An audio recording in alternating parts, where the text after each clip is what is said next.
Madwar 80 opra tas-sajt irreġistrati mal-awtoritajiet jinsabu lesti biex mill-ħamis fil-festa ta' Santa Marija ibakru minn kmieni għal sajda tajba li titma' lil Maltin bħala parti mid-dieta tradizzjonali tagħhom kif ukoll il-barranin li jżuruna.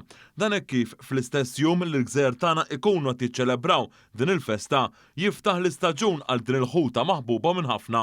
Il-lampuki u ferm popolari mal-Maltin u l-Awċin li wkoll għandhom il-memorja ta' iklit tipiċi Maltin u anke iżjarat fil-lokalitajiet rinomati, partikolarment Marsaxlok għal xirja ta' ħut frisk fl-istaġun. Waqt li fl-aħħar jiem sar id-berik tradizzjonali tad-dajjes u l-bastimenti qabel dan il-ftuħ tal-istaġun, il-Ministru għall-Agrikoltura, is-Sajt u Drittijiet tal-Annimali Anton Refalo spjega kif is-settur tas-sajt wieħed importanti ferm għall-gżejjer tagħna. X'intara l-bastimenti lesti milli jimbri l-kaptu wieħed iktar jista' jammira l-ħila kbira, is-sena u x-xogħol kbir li jagħmlu s-sajjida tagħna.